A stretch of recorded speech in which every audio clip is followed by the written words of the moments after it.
अस्सलामुअलैकुम वरहमतुल्लाहि वबरकातुहू। अब हम लेक्चर नंबर 2 स्टार्ट करते हैं बेसिक इलेक्ट्रॉनिक्स पे। तो आज हम कवर करेंगे cathode ray oscilloscope. Okay, CRO, cathode ray oscilloscope. Cathode ray oscilloscope basically use होता है in order to detect wave forms के कैसी वेव्स बन रही हैं, साइनोसाइडल, कोसाइन वेव्स, जो भी वेव्स बन रही हैं सिग्नल्स की या इलेक्ट्रिकल वोल्टेज की या करंट की, तो उसको डिटेक्ट करने के लिए कैथोड रे ऑसिलोस्कोप यूज़ करते हैं।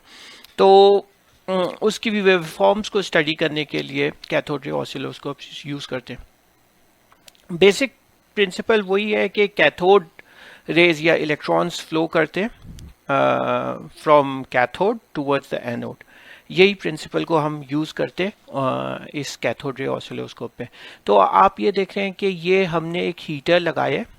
ओके, और हीटर लगाया है, ये 6 वोल्ट्स का टंगस्टन का बना हुआ हीटर है। इसने क्या किया, इसको हीट किया और यहाँ पर एक प्लेट लगा दी, that is what we call cathode.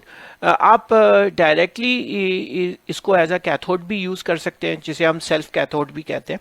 लेकिन इधर हमारे इस कोर्स के अंदर ये प्लेट इन्होंने लगाई है, that is what we call negatively charge plate. This is negative potential पे, इसलिए हम इसे कैथोड कहते हैं। जब ये हीटर हीट करता है तो इसकी हीटिंग की वजह से यहाँ पे इलेक्ट्रॉन्स जनरेट होना शुरू हो जाते हैं, that is what we call thermionic emission. Thermionic emission की वजह, ये इलेक्ट्रॉन्स किस वजह से जनरेट हुए हैं, थर्माइनिक इमिशन, जो हमने पहले समझाया था कि मेटल सरफेस को अगर हीट करना शुरू करें तो उसमें जो इलेक्ट्रॉन्स लूजली अटैच होते हैं अपने एटम्स के साथ, वो उन्हें इतनी एनर्जी मिल जाती है कि वो अपने एटम्स को छोड़ के मूव करना शुरू करते हैं। और यही जो है प्रिंसिपल हम यूज़ करते हैं कैथोड रे ऑसिलोस्कोप में। अब ये कैथोड नेगेटिवली चार्ज है, इसमें से इलेक्ट्रॉन्स निकलना शुरू हुए और ये पॉजिटिवली चार्ज इलेक्ट्रॉन गन की तरफ, पॉजिटिवली चार्ज एनोड की तरफ मूव करने लगे। ये पूरी जो असेंबली है, that is what we call the electron gun. अच्छा, इसके अंदर एक चीज़ है ग्रिड, ये अभी हम थोड़ी देर में आपको एक्सप्लेन करते हैं। ये इलेक्ट्रॉन्स एक बीम की फॉर्म में आए और सीधा इस तरीके से मूव करके ये फ्लोरेसेंट स्क्रीन पे आ जाएंगे। Okay, fluorescent screen basically phosphorus की बनी हुई होती है। फॉस्फोरस ऐसा मेटल है कि अगर उसके ऊपर तेज़ी से इलेक्ट्रॉन्स आके हिट करते हैं तो वो ग्लो करता है। ओके, वो ग्लो करता है, तो एक तरह से ये स्क्रीन बन जाती है। और फिर एक और सिस्टम है, that is what we call deflecting system. इसके अंदर 3 सिस्टम हो गए, एक तो हो गया 3 कंपोनेंट्स हो गए, सॉरी। एक हो गया इलेक्ट्रॉन गन, जो इसका काम है इलेक्ट्रॉन्स को बनाना और एक्सेलरेट करवाना। एक्सेलरेट कौन करवाता है, ये एनोड्स एक्सेलरेट करवाते हैं। दैट्स द रीज़न हम इसे एनोड या एक्सेलरेटिंग एंड फोकस एनोड्स कहते हैं।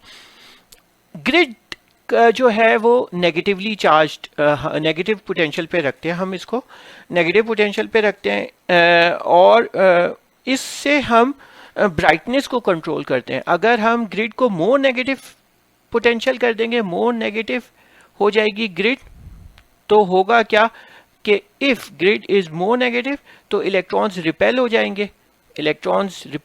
क्योंकि वो मोर नेगेटिव है, वो रिपेल करेगी इलेक्ट्रॉन्स को। नेगेटिवली चार्ज पार्टिकल्स थे तो ज़्यादा इलेक्ट्रॉन्स स्क्रीन की तरफ नहीं जाएंगे, तो ब्राइटनेस कम हो जाएगी, ग्लो कम होगा। ओके, और अगर लेस नेगेटिव रखेंगे तो ज़्यादा इलेक्ट्रॉन्स जो है वो फ्लो करेंगे इस सिस्टम से और फ्लोरेसेंट स्क्रीन पे आएंगे। तो एक तरह से ग्रिड का काम बेसिकली क्या है कि ग्लो को या ब्राइटनेस को कंट्रोल करना, ब्राइटनेस ऑफ द स्क्रीन को कंट्रोल करना। तो फिर ये इलेक्ट्रॉन्स, और ये एक डिफ्लेक्टिंग सिस्टम है ताकि ये जो है मूव करे। यहाँ पे जो इलेक्ट्रॉन्स हैं उनको मूव करने के लिए along Y axis and along X axis जो है ये ग्रिड, ये प्लेट्स बनाई हुई हैं। इनको मुख्तलिफ पोटेंशियल्स देते हैं, इलेक्ट्रिक फील्ड्स लगाते हैं इसके अक्रॉस। तो अगर लेट्स से ऊपर वाले को ज़्यादा पॉजिटिव पोटेंशियल दे दिया as compare to negative potential, तो इलेक्ट्रॉन जो है ऊपर की तरफ मूव कर जाएंगे। इसी तरीके से अगर लेफ्ट हैंड साइड को ज़्यादा पोटेंशियल दे दिया तो वो इस तरफ मूव कर जाएंगे। तो ये डिपेंड करता है कि आप किस प्लेट को ज़्यादा पॉजिटिव चार्ज कर रहे हैं और जिस प्लेट को आप पॉजिटिव चार्ज ज़्यादा करें, पॉजिटिव पोटेंशियल पे ज़्यादा होगी as compare to the second plate, तो होगा क्या, उस डायरेक्शन में वो मूव कर जाएगा, क्योंकि हमें पता है कि इलेक्ट्रॉन्स जो है नेगेटिवली चार्ज हैं, वो डेफिनेटली उधर मूव करेंगे जहाँ पे पॉजिटिव ज़्यादा पॉजिटिव पोटेंशियल उन्हें मिलेगा।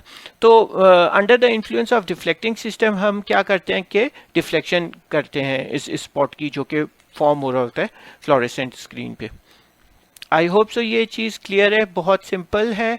और इसके कहाँ यूज़ होता है, बेसिकली डिस्प्ले करता है वेव फॉर्म्स को मुख्तलिफ, जैसे साइन वेव्स हैं, कोसाइन वेव्स हैं, या जो भी वेव्स आपके पास आ रही हैं, तो वो डिस्प्ले करते हैं इसके ऊपर। अच्छा, जो इसका स्क्रीन है, इसके ऊपर एक हम सेंटीमीटर्स या सेंटीमीटर्स की डायमेंशन का इस तरीके से एक ग्राफ सुपर इम्पोज कर देते हैं, जिससे हमें पता चल जाए, जिससे हमें रीड कर सकते हैं कि कोई पॉइंट किधर हमें मिला है, तो इस वक्त वोल्टेज की वैल्यू क्या है, पीक वैल्यू क्या है, या करंट की पीक वैल्यू क्या है। इस तरीके से हम इस ग्राफ की मदद से हम वो स्पॉट हम डिटेक्ट कर लेते हैं और उसकी मैग्नीट्यूड डिटेक्ट कर सकते हैं वोल्टेजेस और करंट के।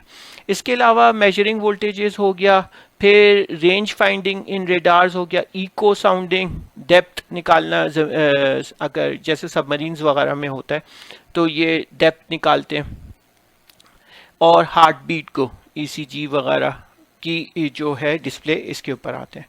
तो कैथोड रे और कंप्यूटर्स में भी यूज़ होता था, और अब तो खैर एलईडी स्क्रीन्स आ गई हैं, और आपका जो टेलीविज़न थे वो बेसिकली सीआरओ पे बने हुए थे।